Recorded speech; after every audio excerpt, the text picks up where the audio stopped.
Y en tiempos difíciles, Dios siempre levanta un hombre de Dios. ¿Cuántos dicen amén? En tiempos difíciles, Dios siempre levanta un hombre o una mujer de Dios. Primera de Reyes, capítulo 18, versículo 20. Dice la palabra de Dios en Primera de Reyes 18, 20. Leemos en el nombre del Padre, del Hijo y del Espíritu Santo. Entonces Acab era un rey malvado, convocó a todos los hijos de Israel y reunió a los profetas en el monte Carmelo. Y acercándose Elías, que era un hombre de Dios, a todo el pueblo dijo: ¿hasta cuándo claudicaréis vosotros entre dos pensamientos? Si Jehová es Dios, seguidle, y si Baal, id en pos de él. Y el pueblo no respondió palabra. Y Elías volvió a decir al pueblo: solo yo he quedado profeta de Jehová, mas de los profetas de Baal hay 450 hombres. ¿Cuántos dan gloria a Dios por eso? Era un momento difícil para Israel. El pueblo estaba gobernado por un hombre malvado llamado Acab y su esposa Jezabel. Sin embargo, en momentos de angustia, Dios levantó a un hombre cuyo nombre era Elías. Nadie quizás conocía ese nombre. Nadie sabía de dónde venía Elías. Elías el tisbita. Pero Dios sí sabía que había un hombre llamado Elías que levantaría su voz en medio de un pueblo corrupto. La palabra nos muestra que ahí estaban los profetas de Baal, eran 450 contra un solo profeta de Jehová, que era Elías. Esto es un cuadro patético de lo que vemos hoy en día en nuestros tiempos. La mayoría de los profetas son mentirosos. La mayoría del pueblo está vendido. La mayoría del pueblo ha vendido su conciencia por un plato de lentejas. Pero en medio de la corrupción del pueblo, en medio de la catástrofe mundial, en medio de la economía tan mala que hay a nivel internacional, en medio de la perversión de un pueblo que se ha alejado de Dios, Dios siempre levantará un hombre como Elías, que no se contamina con las cosas de este mundo y que es capaz de ser valiente y exponer su propia vida contra el pueblo corrupto. 450 hombres mentirosos que doblaron sus rodillas a Baal antes que a Dios, y un solo hombre honrado en la presencia de Dios. ¿Cuántos hombres y mujeres hay así como Elías en esta mañana? La palabra nos dice que Elías se acercó al pueblo. Escuche bien, esto no es nuevo. El pueblo normalmente ha sido intimidado por la voz de los reyes. El pueblo normalmente ha sido intimidado por la voz de los falsos profetas. ¿Cuántos dicen amén? El pueblo normalmente claudica entre dos pensamientos. Y hay cristianos que todavía no son capaces de levantar su voz. sino que dicen, no, que Dios les muestre a ellos qué hacer, que Dios les muestre a ellos cuál camino tomar. Pero no, la palabra de Dios dice que Elías se acercó al pueblo y dijo en el versículo 21, ¿hasta cuándo claudicaréis vosotros entre dos pensamientos? La misma vida nos pone a escoger siempre la muerte y la vida, lo bueno y lo malo, lo blanco y lo negro, la luz y la oscuridad. Y Dios te dice en esta mañana, escoge pues la vida. Y la única forma de escoger la vida es escogiendo el camino que Dios nos ha trazado. Si Jehová es Dios, seguidle, decía Elías. Y si Baal, id en pos de él. Y el pueblo enmudeció. El pueblo no respondió palabra. ¿Sabe por qué? Porque el pueblo estaba contaminado. El pueblo estaba comprado. El pueblo tenía temor del rey Acab. El pueblo tenía temor por las amenazas que el rey Acab había dado a Israel. Y en Primera de Reyes 18, versículo 30, dice la palabra de Dios: entonces dijo Elías a todo el pueblo: acercaos a mí. Y todo el pueblo se le acercó. Escuche bien, mire para acá, hermano. Hay muchas personas hoy en día que tratan de buscar una solución para la paz en Colombia. Hay muchas personas que hoy en día tratan de buscar una solución a sus problemas terrenales. Hay muchas personas que hoy en día tratan de buscar una respuesta a sus afanes diarios. Pero la única respuesta está en la palabra de Dios. Los pensamientos de Dios son más altos que los pensamientos del hombre. Pero ni aún nuestro presidente es capaz de abrir aquella Biblia vieja empolvada en el baño de su casa para entender cuáles son los designios de Dios para nuestro país. Es por eso que Dios está diciéndote a ti en esta mañana: Dios te está llamando a ti para que tú levantes tu voz y seas valiente y esforzado. El versículo 30 está la solución. Dice: y todo el pueblo se le acercó, y él arregló el altar de Jehová que estaba arruinado. Déjame decirte algo. Elías sabía muy bien que Dios lo había enviado a dar una palabra de fortaleza, una palabra de levantamiento, una palabra de vida al pueblo de Israel. Sin embargo, Elías también sabía que el altar de Dios estaba arruinado. Lea conmigo el versículo 30. Dice: entonces dijo Elías a todo el pueblo: acercaos a mí.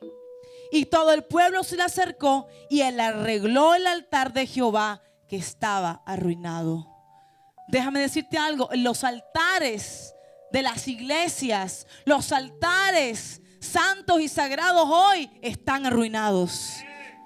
Hoy el mundo ha entrado a la iglesia. Hoy el mundo ha tomado lugar en los altares de Dios. Hoy el homosexual, el adulterio, la prostitución ha entrado al lugar santo del Señor. Y por eso Dios no ha enviado su bendición.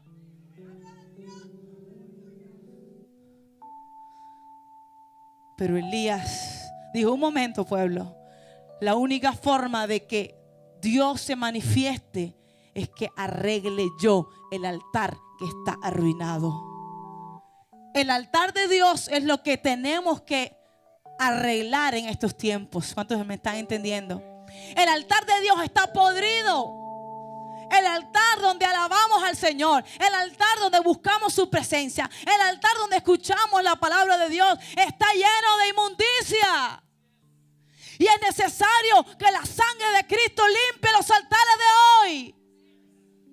Es necesario que el Señor limpie los altares de tu casa. Es necesario que Dios limpie el altar de tu corazón.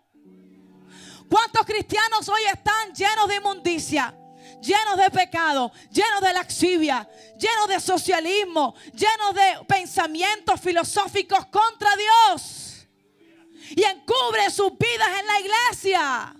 Déjame decirte, este es el día para volver a arreglar el altar de Dios en tu corazón que estaba arruinado. Hoy es el día para arreglar los altares que están destruidos. La única forma que podamos obtener la bendición de Dios sobre Colombia es que arreglemos primero nuestro altar. Y después Dios se encargará de arreglar las demás cosas. Amén. Amén. Amén.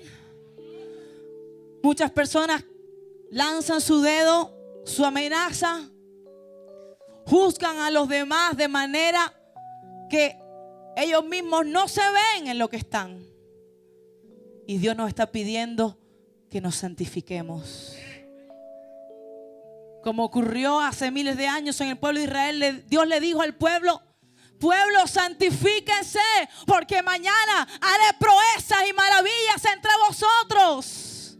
Hay una condición importante, iglesia, para que Dios haga cosas grandes. Y es que debemos santificarnos una vez más. Debemos arreglar los altares de Dios que están arruinados, empezando por nosotros. ¿Cuántos dicen amén? Empezando por ti. Ahora mira la cara que está a tu lado. No es con él, es contigo. Dile que está a tu lado, no es contigo, es conmigo. Tiene que empezar por tu propia casa el altar de Dios. Hay muchos altares hoy en día que están llenos de avaricia, que están llenos de cosas terrenales, que están llenos de afanes y ansiedad. ¿Qué de vestir? ¿Qué de comer? ¿Qué será de mi vida mañana? Me botaron del trabajo. Nos preocupamos por cosas terrenales más que buscar el reino de Dios y su justicia. Cuando Jesucristo en Juan 6 dijo: buscar primeramente el reino de Dios y su justicia, y todo lo demás, usted me está entendiendo en esta mañana, todo lo demás será añadido.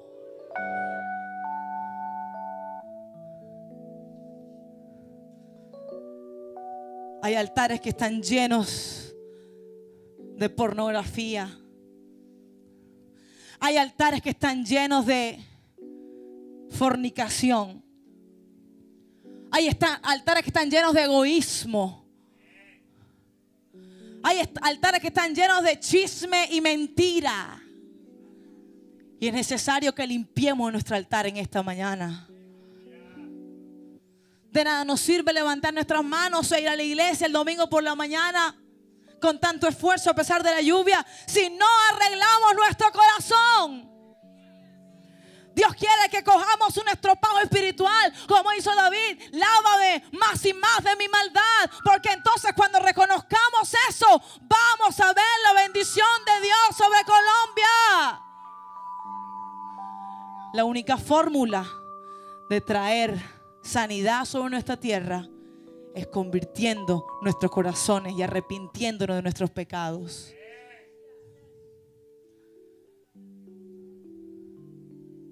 Versículo 31, siga conmigo. Escuche bien, Elías estaba solo, físicamente hablando. Mire para acá, Elías estaba solo. ¿Alguna vez te has sentido en soledad en tu trabajo? ¿Alguna vez te has sentido solo en medio de tu familia en conversa? ¿Alguna vez te has sentido solo porque todos están a favor del mundo, de las cosas terrenales? Pero quizás tú vives en tu vida una intimidad con el Señor y te sientes solo. Déjame decirte que tal vez estarás solo para el mundo, pero son millones y millones de ángeles. Son millones de ángeles que están de tu lado. Aleluya. Son millones de ángeles. Son millares de ángeles que están a nuestro favor. El ejército de Dios pelea por nosotros. El versículo 31 dice: y tomando Elías 12 piedras, conforme al número de las tribus de los hijos de Jacob, al cual había sido dada palabra de Jehová diciendo: Israel será tu nombre. Dice, edificó con las piedras un altar en el nombre de Jehová. El número 12, históricamente en la Biblia, nos habla de gobierno. 12 tribus, 12 discípulos. Y hay muchas veces donde el número 12 representa el gobierno. ¿Qué nos habla esto? Elías tomó 12 piedras para construir el altar que estaba quebrado. Esto nos habla de que el gobierno de Dios, escuche bien, está por encima del gobierno de este mundo. Esto nos habla de que la autoridad de Dios es más grande que la autoridad de cualquier ser humano, de cualquier presidente, de cualquier rey terrenal. Porque nuestro rey no es cualquier hombre, es el Rey de Reyes, es el Señor de señores, es el que vive, reina y venció la muerte, la tumba y el infierno y resucitó al tercer día, dando victoria. Es un gobierno perfecto el de Dios. Es un gobierno que sus leyes son perfectas. Es un gobierno que no tiene errores.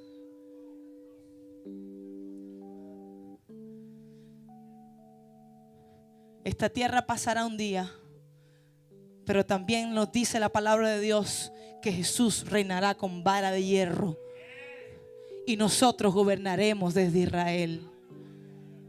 Será una mañana gloriosa, aleluya, cuando estemos todos con lino blanco, Jesús. Será un día donde no habrá más oscuridad. Escuche bien, la gente se desespera tratando de conseguir la paz por medio de algunas formas que Dios no ha establecido. Porque no podemos tener paz cuando hacemos acuerdos con el mismo diablo. No habrá paz sobre la nación cuando hacemos acuerdos contra el mismo Satanás. La única forma que Colombia tendrá paz, y no solo Colombia, el mundo entero podrá percibir la paz cuando Jesús venga con vara de hierro, aleluya, en un caballo blanco, aleluya. Vendrá a destruir a los malvados, se vengará, aleluya, con su propia mano. Entonces, aleluya, el pueblo de Israel verá las heridas en sus manos y sus pies y dirán: oh, fui herido en casa de mis amigos, y ellos se humillarán y dirán: tú eres el Mesías, tú eres el Mesías, tú eres el Mesías, el que estamos esperando, el Rey de Reyes, el que murió, derramó su sangre por judíos, por árabes. Y entonces vendrá paz, cual no ha habido jamás. Y mi Biblia dice en Apocalipsis 21, aleluya, y 22, que habrá cielo nuevo y habrá tierra nueva. Y dice la palabra de Dios: y ya no habrá allí más lágrimas.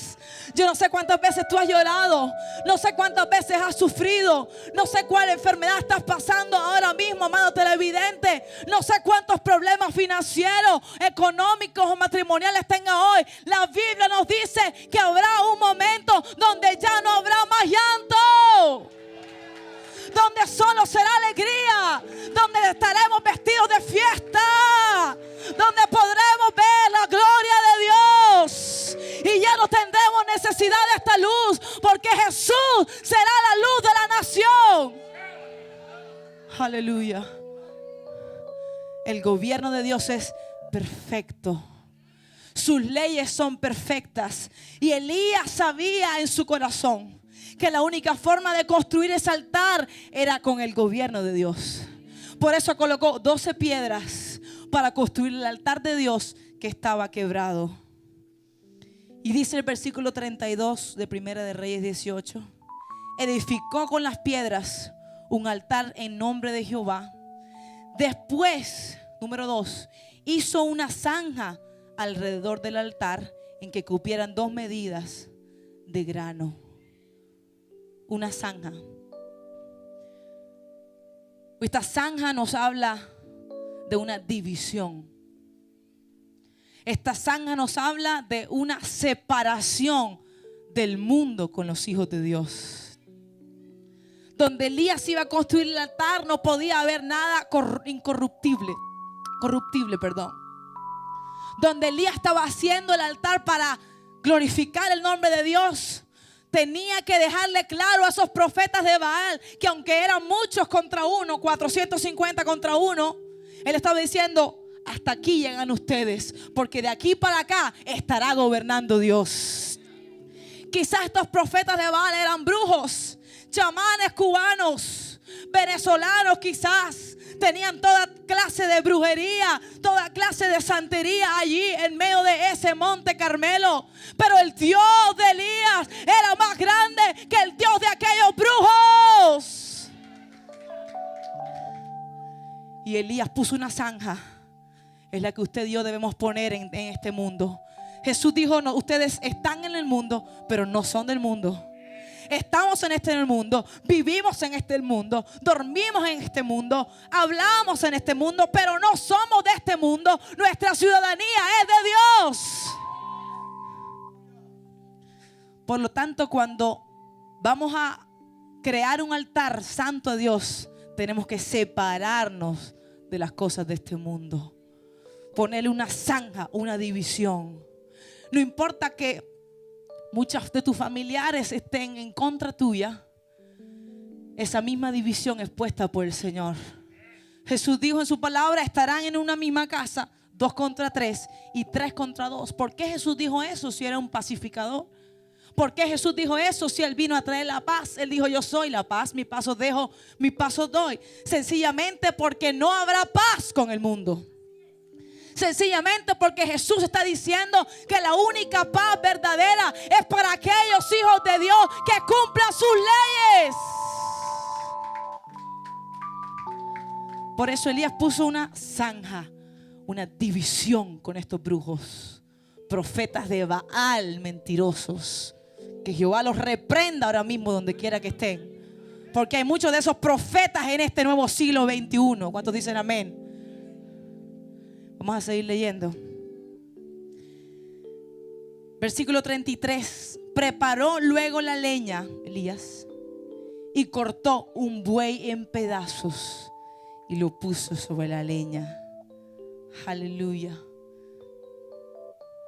Elías estaba haciendo un sacrificio también en ese lugar. Le estaba diciendo a estos brujos, a estos profetas que estaban lejos de Dios, que un día, así como este buey sería cortado en pedazos, aleluya, un día no muy lejano vendría algún redentor también sobre la tierra y sería cortado en pedazos. Ese buey es Jesús, nuestro Salvador, que hace 2000 años bajó a la tierra y fue cortado en pedazos en la cruz del Calvario. Los científicos dicen que su corazón explotó. Estaba haciendo sacrificio por nuestros pecados. ¿Por qué el buey es cortado en pedazos? Porque eso nos muestra lo horrible que es el pecado. El pecado no se puede tolerar. El pecado no lo podemos pechichar. Al pecado no lo podemos tratar como un bebé. Ay, si es que es chiquito, es pobrecito. No, al pecado hay que cortarlo de raíz y poner una zanja para no contaminarnos.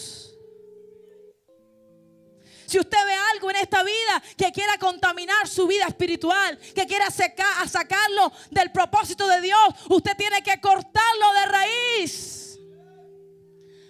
Hay una película cristiana que me llamó la atención, que este hombre luchaba con la pornografía y luchaba con los deseos sexuales, y un día cogió un bate de hierro y el tipo le dio un bate hasta decir no más al televisor. Ahora, no estamos aconsejando que usted coja los televisores y los reviente, no. Pero esto es un cuadro perfecto de lo que tenemos que hacer espiritualmente con el pecado. Ahora, si usted se siente tan débil en la noche de que prende el televisor y enseguida va a ir al pecado, entonces coja un bate y reviente el televisor. Es preferible llegar sin un ojo al cielo que con los 2 ojos al infierno. Es preferible cortar tu mano, aleluya, pero llegar, aunque sea manco, a la eternidad de salvación y no con los 2 pies como Chávez al infierno. Todos aquellos que se meten con Dios y los hijos de Dios pagarán un día. Y escuche bien, no siempre pagan cuando usted y yo queremos, ni en el tiempo que usted y yo deseamos, sino en el tiempo que Dios ha estipulado. Él un día se vengará. Muchos jueces hoy se han burlado de Dios. Muchos profetas se han burlado de Dios. Muchos reyes y presidentes de este mundo se han tratado de burlar de Dios. Pero un día tendrán que presentarse ante el juicio del gran trono blanco. Y ahí le darán cuenta a Dios por todas sus atrocidades, barbaridades y todos sus delitos y pecados. Dios está buscando un pueblo santo, iglesia, que no se contamine con este mundo. El versículo 34. Y dijo: llenad 4 cántaros de agua y derramadla sobre el holocausto y sobre la leña. Y dijo: hacedlo otra vez. Y otra vez lo hicieron. Dijo aún: hacedlo la tercera vez. Y lo hicieron la tercera vez. De manera que el agua corría alrededor del altar y también se había llenado de agua la zanja. Escuche bien para que usted entienda el cuadro. Elías, el profeta Elías, que era el único profeta bueno en esa época, construyó el altar de Jehová que estaba derrumbado. Después puso una zanja, una separación. Después cortó el buey en pedazos para hacer un sacrificio y un altar de Dios. Y ahora Dios le está diciendo: llénalo todo de agua. ¿Cómo así? Dios se quería glorificar aquella tarde en el Monte Carmelo. Y a veces Dios hace cosas que son a veces inexplicables a nuestra mente humana. Pero déjame decirte algo, iglesia. Si Dios dijo hazlo, hazlo. No importa lo que tu mente te indique, haga lo que Dios te haya dicho que tengas que hacer. Y Dios le dijo a Elías: échale agua a todo ese holocausto. Pero Señor, no se va a prender. Me imagino que Elías pensó: el holocausto con agua no se prende. La leña con agua no va a prender. Y Dios dijo: hazlo. ¿Cuántas veces Dios ha llegado a tu vida y a mi vida y nos ha dicho: haz eso? Y nosotros: pero es que Dios, pero es que esto, pero es que lo otro. Y sacamos 1000 y una cosas. ¿Cuántos dicen amén? Y tratamos de escondernos como Jonás.